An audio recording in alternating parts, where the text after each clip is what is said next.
Biography করবো পরেরটা আসছে একদম স্টার্টিং থেকে লাস্ট 4 5 6 শর্ট মারছিস 7 8 9 10 স্টপ চাঁদে বাচ্চা তুই এখানে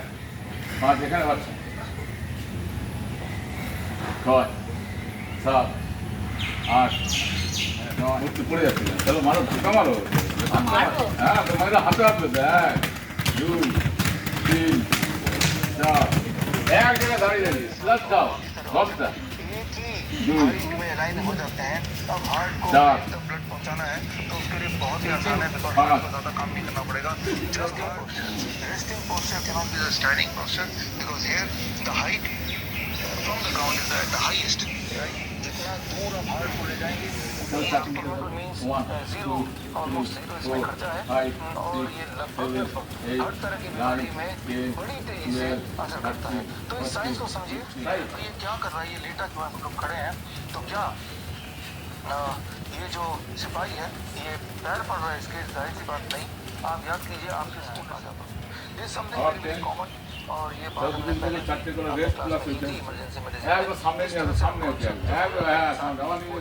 क्योंकि जब एक पोस्चर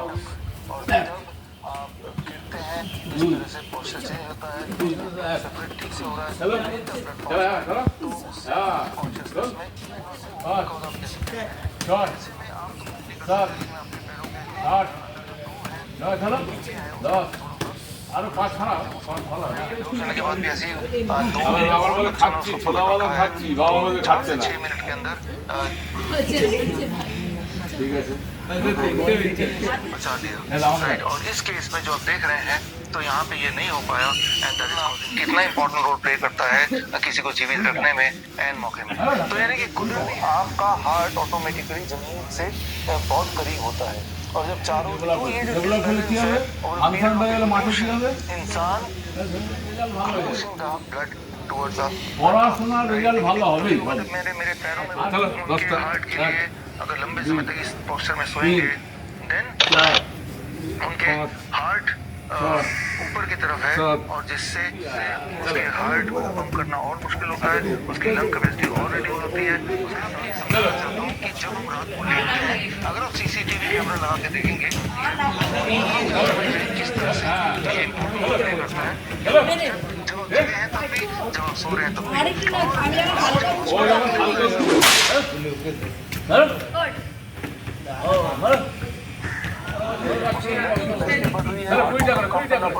और जब ऐसा होगा आप देखिए कि कहाँ तो कहाँ तो वो वेंटिलेटर कहाँ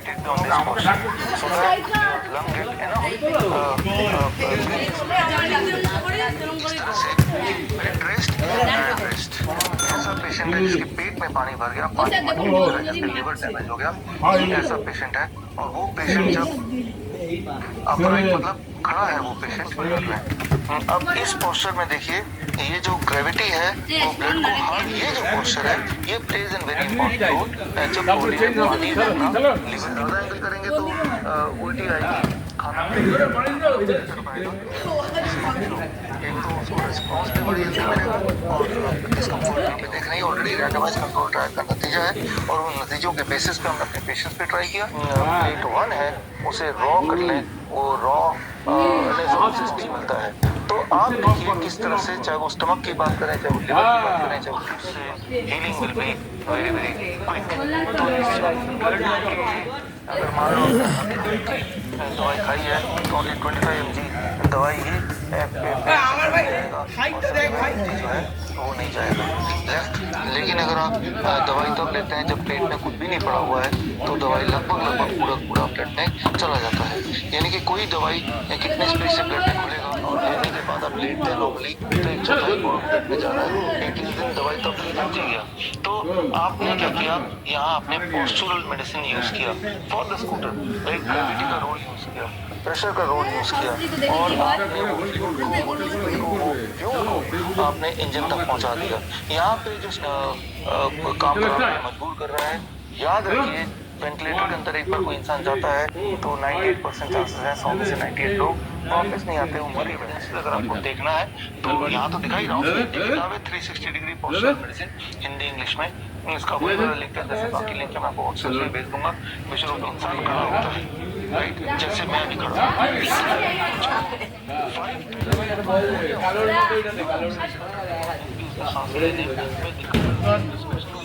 দিতে পারিস না তো ঠিক আছে না পারতে এখানে চলে যাক এই হোল্ড ওই ডান পার 2 3 চেঞ্জ नहीं कर पा रहा। इस लाए कैसे आप इंटरमीडिएट जो आप लाए वो चलो आगे चल खाली में उसको डैमेज हो गया है। तो जाके पेट्रोल भरने के बाद भी वो स्टार्ट ही नहीं हुआ। सर्विस स्टेशन लगाया स्पेस कम हो जाता है, जिसकी वजह से उसकी ब्रीदिंग डिफिकल्ट हो जाती है छोटे बच्चे के केस में, और जिससे सडन इसीलिए जो न्यूली मॉम है उनको एजुकेट करना बचा सकती है। एक कदम आगे बढ़ते हैं, जो मेरी इन्वेंशन है that is called grade gravitational resistance and diet system. आज से 3 साल पहले मैंने एक सिस्टम आविष्कार किया, ग्रेविटेशनल रेजिस्टेंस एंड डाइट, मतलब ग्रेविटेशनल रेजिस्टेंस को यूज करके और डाइट को यूज करके हम क्रॉनिक किडनी डिजीज के पेशेंट को डायलिसिस के चुंगल से बाहर निकालें और ट्रांसप्लांट के चुंगल से बाहर निकालें, दवाइयों के साइड इफेक्ट और दवाइयों से बाहर निकालें और उनके जो स्टेज को अप्लाई करते हैं तो उनमें 70% जो डायलिसिस पेशेंट हैं उनकी डायलिसिस की रिक्वायरमेंट हो जाती है। 100% डायलिसिस के पेशेंट्स हैं उनकी किडनी पहले नहीं होती है और के चांसेस कम होते हैं। जब कैसे होता है, क्या करना है, आप सीखने जा रहे हैं, उसको सीखने के लिए एक सिंपल बात सीखिए जो अभी तक हमने समझा है कि आपने जब लंग के या ब्रीदिंग इश्यूज था या जब ब्रेथलेसनेस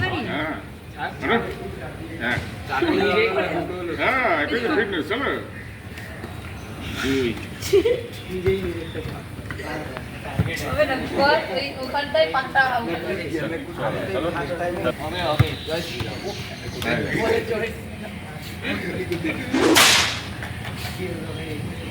তিন নম্বরটা আমার আমারও সেম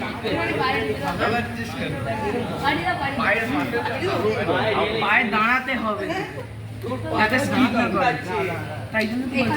पेशाब के रास्ते निकाल पाए तो समझ लीजिए किडनी दोबारा से काम कर रहा है। और बॉडी में पेशाब के रास्ते निकलना जब कम हो जाता है तो वो सबसे कम होता है जब हम खड़े रहते हैं, और सेकंड नंबर पे जब हम बैठे रहते हैं लेटते हैं तो थोड़ा सा हमारा किडनी एक्टिव हो जाता है। लेकिन अगर इस पोजीशन में लेटते हैं, मतलब इस एंगल में लेटते हैं तो सबसे ज़्यादा सोडियम बॉडी से निकल सकता है पेशाब के रास्ते, जिससे उसका फ्लूइड डिपॉजिट कम से कम होता है। यानी कि यूरिन आउटपुट को बढ़ाने के लिए बेस्ट पोस्चर है ये, बेस्ट थर्ड नंबर पे है जब वो ऐसे लेटा है, राइट, फिर भी ठीक है। एंड फोर्थ नंबर पे जब इस एंगल के बेड में लेटा हुआ है तब किडनी के रिवाइव होने के चांसेस, यूरिन आउटपुट के बढ़ने के चांसेस, फ्लूइड के कम फ्लूइड की बॉडी से बाहर निकालने के चांसेस और बढ़ जाते हैं। ये एक रिसर्च पेपर है, ऐसा इसलिए होता है क्योंकि जब इस पोस्चर में पेशेंट होते हैं, जैसे आपने कहा, इस एंगल में लेटना उसको मुश्किल पड़ जाएगा। आप में से कोई थोड़ी अनइजीनेस लगेगी, आप अपना पल्स देखेंगे तो पल्स बढ़ जाएगा, और यानी कि आपका जो कार्डियक आउटपुट वो बढ़ गया है, उसी कार्डियक आउटपुट के बढ़ने से ही